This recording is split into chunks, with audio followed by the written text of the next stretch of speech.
Hello, everyone. Welcome to another episode of Creatively Free. I'm your host, Ariel Grace. And today we have Holly, a personal style consultant. And I always like to let my guests introduce themselves. Thank you for having me. Like you said, I'm a personal style consultant, and I really focus on working with people on their genuine everyday style. I think when we nail our day to day, what we're wearing, what we're expressing ourselves with, we make those big events that we usually think about, like getting dressed up, a million times easier. Amazing. Yeah. So, when you think of personal style, the way that you coach people is the whole broad range of their everyday and all the way to like going to a wedding or something. Is that?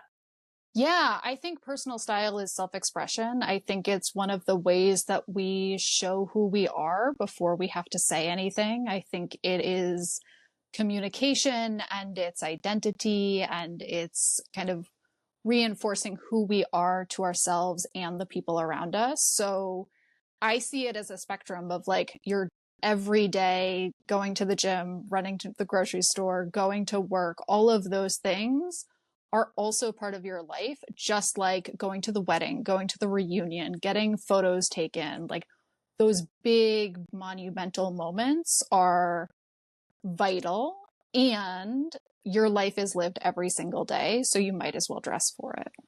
Hmm. That's Yeah. a unique perspective, really. A lot of people, think about their everyday and this is who I am and this is how I'm showing up. And then if they go to some event, they Yeah. want to transform into something else Yes. potentially, right? And it's really hard. Like putting so much pressure on those single days and those single events without having a strong baseline makes those events and getting dressed for those events and what do you wear and how do you fit in or how do you stand out or what do you want to communicate, it leaves you with a lot of questions and it puts a lot of pressure on those moments. Yeah. Um, how you portray style, it sounds like it's really about the inner game. Mm-hmm. So Absolutely. how do you help people like that are clueless or they're just in almost shame Yeah. spirals it? Yeah, there's a lot of messaging that comes to us via our clothing. There's a lot of like things that we pick up in childhood that like somebody said that once to us and it just kind of keeps playing in the background. There's a lot of like it can feel like a very hot emotion. It can feel overwhelming and kind of like a spiral, or it can feel almost numb of like, I don't look bad. I just look fine. And I feel a little bit dead inside.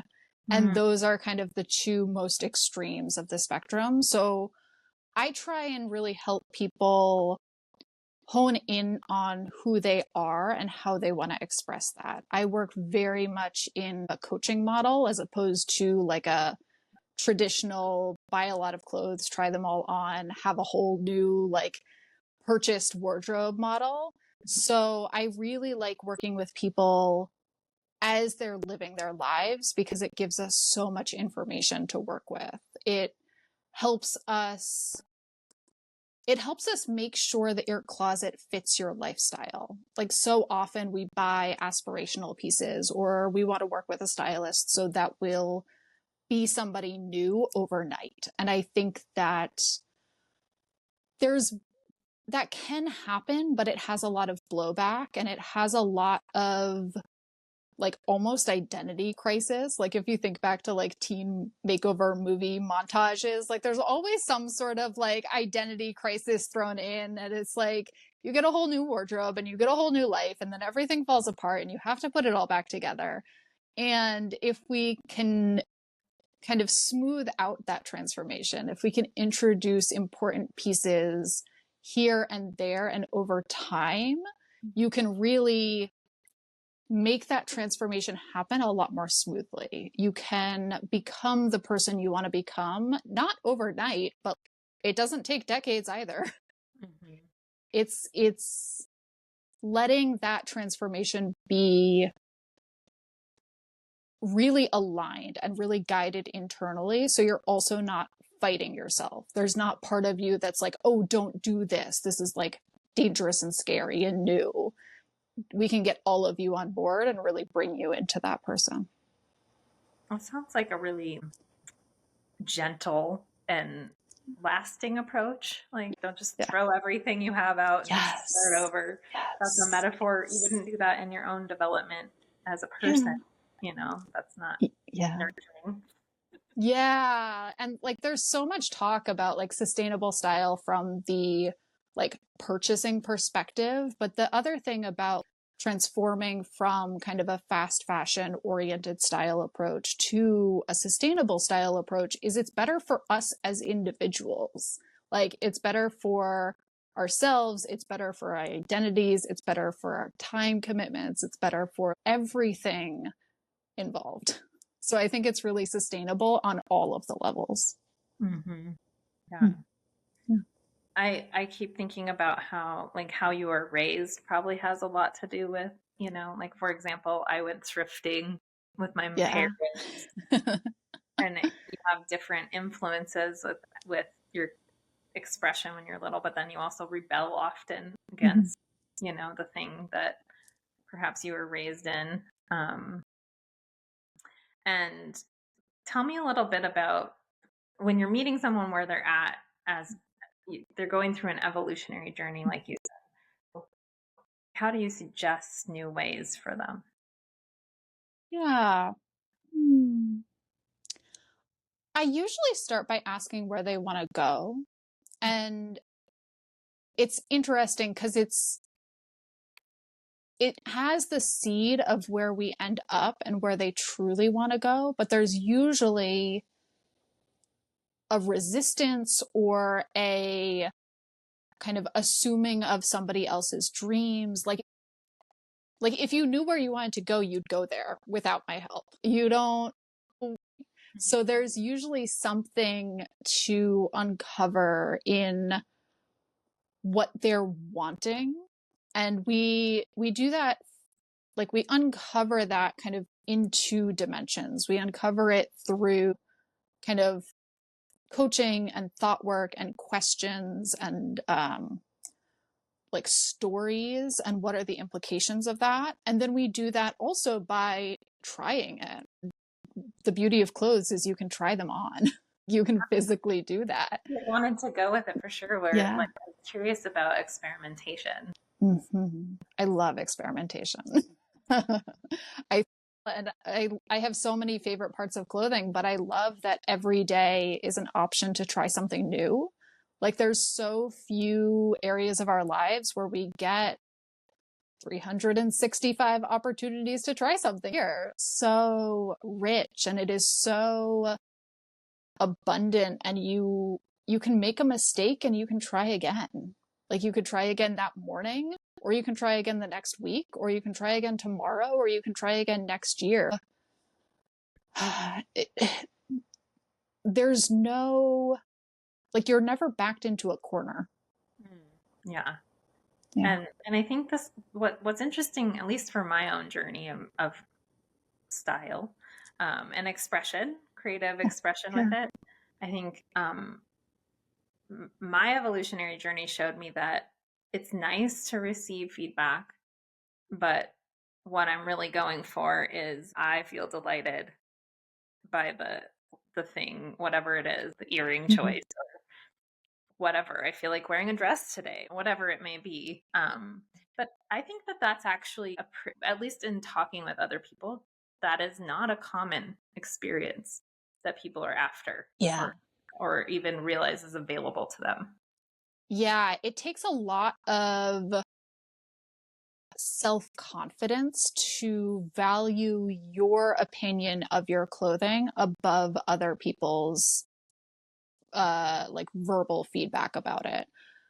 And I think that usually comes from like we get so many messages as we're growing up about how we wear, especially if you were raised female. Like there is so much family messaging, friend messaging, school messaging, cultural messaging, like messaging across the board. And it's so deep, and the other thing about clothing is that it really does signal like who we fit in with, kind of like if you look at what you wear in the group of the people you spend time with, there's usually some sort of synergy, like there's a visual coherence. And that's a really vital part of clothing. And it's not like, there's a lot of talk in my line of work about like wanting to stand out and wanting to be original. And I don't think that that is bad. Obviously, like, do you, be you, stand out, like, absolutely. But the wanting to be part of a community is a really deep need. And clothing is one of the ways we fulfill that need. Yeah. I'm now thinking about my daughter who likes to ride horses and Western. And it's like, yeah, the clothing is one element, but it really is a community and a lifestyle. Yeah. And especially for things like horseback riding or sports or a lot of hobbies, the clothing has a practical element too. It has the style and the practicality. Yeah. Mm-hmm. Yeah. So I'm curious, do you work with clients on hair at all, or is it only clothing? It's mostly clothing. I find that most people, if they want to do something different with their hair, they usually go to a hairdresser, mostly because I work virtually. So I'm not going to teach you how to cut your hair. Right. The identity and the overall like together piece of it. Yeah. We work on it. It's, I think so my background is in costume design for theater, where hair and makeup are actually different departments than clothing. Part of and part of it is the people I work with tend to prefer a very natural style. They don't do heavy makeup. They don't do heavy hair. Or if they do, they're like, I have that down pat. So we talk about it if the client wants to talk about it. I'll give suggestions.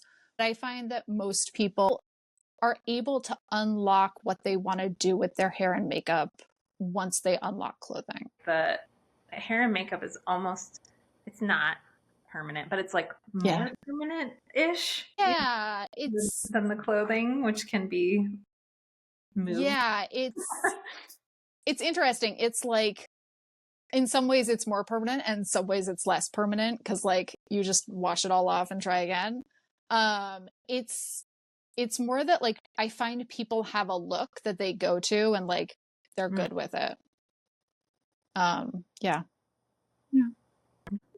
Hair and identity is probably the thing I'm most curious about. Like when I go through different transition phases in life, I have the most impulse to change my hair.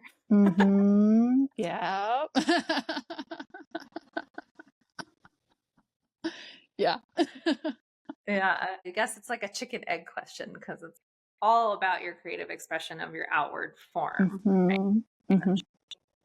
How that works together.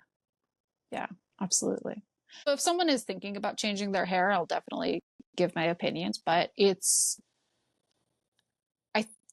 for me, hair is so intrinsic in a way that clothing isn't, of like, it is growing out of your head. Like you can change it and you can transform it and you can have fun with wigs and you can dye it and you can like perm it and all of those things. And also it will still grow out of your head the same way. Yes. Yeah. So interesting. In terms of this idea of freedom, that's the real meaty part of what I like to cover in this show. And we're talking about experimentation. What have you seen? Like, how do people break out of something that they're stuck in? For people who are stuck, there are two general ways you can break out of it. One is to start with like tiny changes and build from there.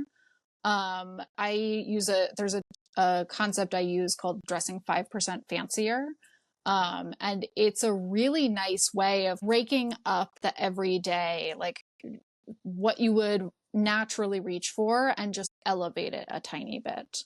So that's one way too. You can start small and build from there. The other is to go dramatic. And I know that I said like usually our transformations are fairly smooth, and sometimes you do need just like a kick in the butt and just change everything up. And that doesn't mean getting rid of everything. It could mean like putting things in different places in your closet. I find that so often we think about our closet as like a unit as opposed to individual clothes within our closet. So when you look at your closet, you go to do a closet clear out, you're like, like nothing can go. Everything is in its place because it's been in the place that it's been every time you've looked at it for the past 2 years or 3 years. And so if you kind of take handfuls of clothing and you move it around your closet, suddenly it looks different. Everything's not in its like default home. So you can kind of spark and realize that, oh, that piece doesn't fit me anymore, either physically or energetically or lifestyle. I've just been keeping it because it's always lived in the same place and that's where it's lived. But now that it's over on the left side of the closet instead of the right side of the closet, it's like obvious that it doesn't go here. Mm-hmm. Yeah. So in that example, it's really cleaning is Yeah. a metaphor, Yeah. cleaning and the starting fresh kind of feel. Yeah. Yeah. And then what it sparks for me, it sounds fun to me. It's a lot of fun. But how do you help clients get in the energy of potentially play, or what other energies are you looking for when you're helping them with this? Yeah. It play, definitely, like a lightheartedness. I find that a lot of people come to me with needing to get it right. There needs to be a right answer. Like there's style rules and you need to follow them. Otherwise you are not doing style. And that's not true. You can have your style rules. You can have rules of this is what I wear when I'm not feeling great because it makes me feel better. This is what I wear when I'm doing something kind of nerve-wracking because it makes me feel confident. Or this is what I wear when I come home from work and I change into this because it helps me differentiate between work self and home self. So I try to help people see that there are no like right and wrong answers. A lot of color analysis or what to wear for your body shape or any of those kind of style systems are really focused on creating good proportions in kind of a very classic sense. So they're always looking for balance. They're always looking for kind of accentuating movement in your outfit. They're always looking for like interest. They're usually looking to make you taller and thinner. They're usually looking to make you younger. But the rules exist to achieve those outcomes. So if you let go of the cultural narrative of like what you have to be, a lot of those rules you don't have to follow. Yeah, so it can be an expression. Like your t-shirts can say things like have your characters that you enjoy, mixing and matching kind of. Like that's one thing, at least for me, that I've observed, that my inner child likes to have a say. Yes. But that you can still, we're complex and we can have, can wear work outfits with playful, youthful things. Absolutely. Yeah, if you're ever lost, like your inner child will help you with your self-expression. That's amazing. And for people that don't feel like they have access to that, can you elaborate on like how would they get in touch with that? Yeah. My favorite way is, what do you always wish you could wear? Not necessarily to change your style to that entirely, but it's a fun way of kind of breaking the rules that you've set for yourself.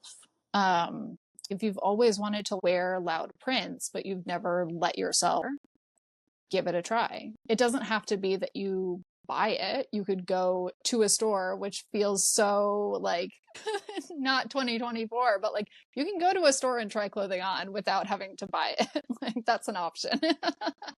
You're inspiring me. I take my kids to the Renaissance Festival, for example. Yeah. I want to wear those old-fashioned outfits. Yes.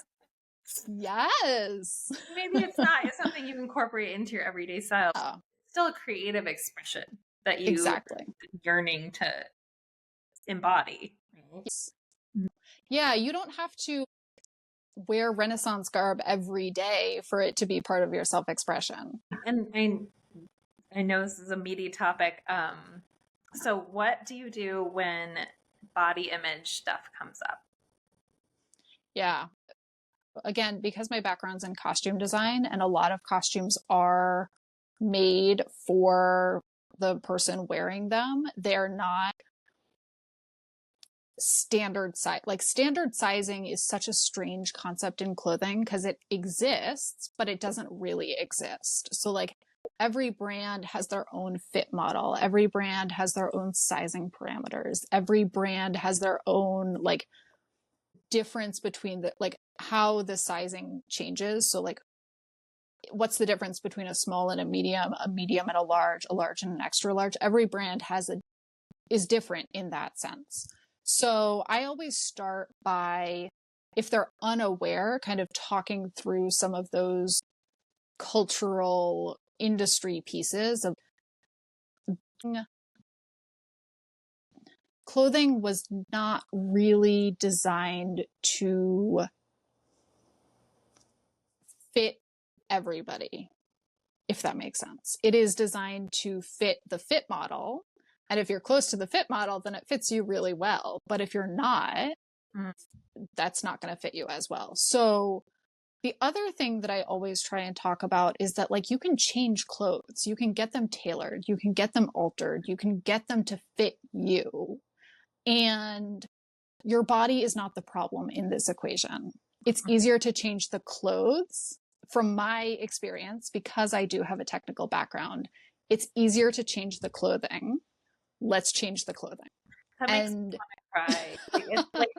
It feels like such a huge permission set that no one thinks of as an option. Yeah. And one of the things that I wish everybody knew, clothing isn't done when you buy it. You can adjust it. You can make it more you. Absolutely from a body image fit perspective, but also you can paint on clothing. You can change the buttons. You can change the clothes that you own to make them more you. Yeah, and there's the inner child. My kids are doing that. Yes. Fashion right now. Pops off. Yes. Yes. And then coming back to the body image question, then there is an element of coaching around it of, do you want to work through some of that messaging that you got, or do you just want to create a closet that fits you and let your unconscious do some of that work for you? I love that. Yeah. It might be really raw and you're not ready to make those changes. If you're not ready, don't worry about it. Just change the clothes and it's fine. Yeah. And then there's like the phases. How do you know when you're in a new phase? Like, I think, I can speak as a woman because that's my experience. But man, both my body shape and the phases of life really seem to invite new style. Yeah, I think this is such a good question because life changes both slowly and quickly. It's sort of like it hasn't quite changed, it hasn't quite changed, it hasn't quite changed, and then it's all new. And I actually think being really in tune with your closet is a really good way of noticing when those shifts are happening. Because if you are suddenly reaching for the same 3 or 4 items, that's a really good indication that the majority of your closet isn't working right now. And that doesn't mean that you have to get rid of it, but it's a really good indicator of do I need to bring more pieces in that work with the phase of life that I'm in right now? Do I need to intentionally reach for other things because life is kind of sweeping me along in a direction I don't want it to go? Do I need to like accept that maybe I'm just going to wear these 3 things because my life is really messy right now and I don't want to ruin the rest of my closet? That's also an option. I love it. Just like creating that Yeah. awareness and the possibility. Yeah. Another thing that you said, and I know this is tied into something you briefly mentioned, like the fast fashion, but as well as the discard side, right? Yes. And I've actually had regret Mm-hmm. for like getting rid of like a beautiful, like the dress I wore to my Mm-hmm. sister's wedding. For Yeah. some reason along the way, I decided to donate, and I'm Yeah. like, why did I do that? Yeah. You know, but I mean, we know why, because it was sitting in the closet and you don't wear it every day. Mm-hmm. So I like the permission that you just said in that of like, it doesn't mean you discard things Yeah. because you're not in the phase of wearing them Yes. necessarily. Yes.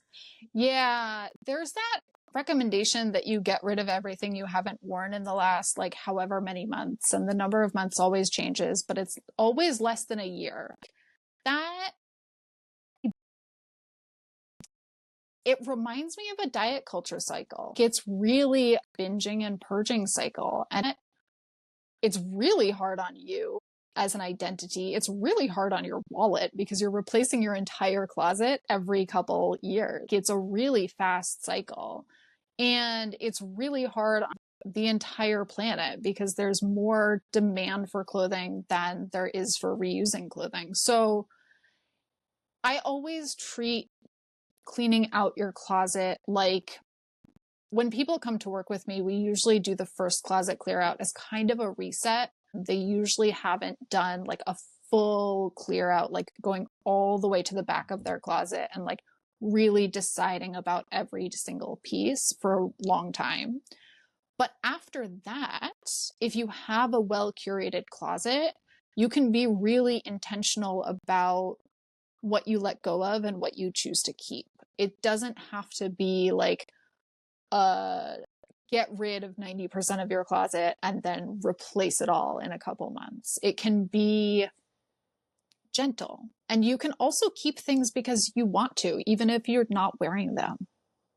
Yeah. Like, And we have a puts lot. display. That's what I do. Exactly. Exactly. Like, some things are sentimental and you can keep them because they're sentimental, but maybe you don't keep them in your closet where you're going every single day. You can put them in a memory box. You can display them. You can turn them into something else. It doesn't have to be so restricting and restrictive. Yeah. Yeah, that makes me think of like my kids, some of my kids' baby shoes. Yeah. Put them on like bookshelves. Oh, that's so cute. Getting Yeah. creative, just opening up the possibility. Yes. One more thing here before you Yeah. wrap up today that Yeah. made me think of is the energy of things and your Mhm. clothing and your items, like, and the sentimental nature, Mhm. certainly of jewelry sometimes, or a thing that you wore to a certain event, or because a lot of times the sentimental isn't a good sentiment. Yeah. Nailed it. Just curious to hear your thoughts on working with that. Yeah. If we're working together on a closet clear out and you decide you want to keep everything, that's okay. Most people don't. Most people, there are things that they're like, oh yeah, I don't want to keep these things. And so we kind of distill and distill and distill and distill until we get to a couple really hard choices. These are usually like, I wore this on the first date with like someone who was in my life for a long time, but they're not anymore. And it was a big part of my life, but it didn't end amicably. And there's a reason we're not together anymore, but it was still really important. And the first date went really well. So do I keep it? Right? Like, this is a thing. So my first question is, how do you feel when you see that item? And like, usually it's some sort of nostalgia. So then the next question is it a happy nostalgia? Is it a wistful nostalgia? Is it a like rose-colored glasses nostalgia? Is it like this should feel good but doesn't nostalgia if I actually think about it? So those are kind of some of the really like gentle questions. And again, there's no wrong answer. Like you can feel kind of an icky nostalgia, but still decide to keep it, but also come back to it in 6 months and say, do I still want to keep this? So like give yourself the time to come to a really clear decision. And sometimes that decision is not an easy one. Sometimes it's, yeah, there were some good times, but this also makes me feel kind of bad when I see it and I'm not going to wear it again. So it should go on. Right. Yeah. Beautiful. Yeah. And are there any tips around reuse, thrifting, giving your clothing that you recommend? There are really, really, really deep systematic problems with clothing and textile donations, recycling. Most of it just ends up as like clutter anyway, waste. Like it is not a good news bears situation. And those are very deep, like infrastructure problems that are not solved on an individual level. But the thing that is solved on an individual level is deciding what you're going to do with something when you're done with it, when you obtain it. Mm-hmm. So the way to think about kind of bringing like individual optionality and individual power and individual agency into this really problematic system is to bring the question of where is this going to go to when you buy the item, whether it's freshly made, whether it's thrifted or vintage or recycled, however you obtain it. That's when you should be asking the question, what am I going to do when I'm done with it? I think I'm going to bring that up with my kids. Yes. That sounds it's a good question. Yeah. Thought to that, and I think it will reframe things for them. Yeah. So like when I'm helping people buy things, we go through like a whole making sure that what's the alteration plan if you want to alter it, what's the care plan as you're taking care of it, because most of the time people are wanting to invest in more expensive items, but they're also like, I was never taught how to do laundry for like delicate silk blouses. Like, what do? I don't want to buy a silk blouse and then ruin it. So that's also one of the questions that we ask of like, basically like an end of life plan for the clothing that you bring into your life. Yeah. What I'm really hearing there is a new, maybe potentially for some people, a new layer of care. Yes. In your garments. Yeah. Totally. Well, thank you so much for coming today. This was amazing to hear your insight. Thank you for having me. This was a ton of fun.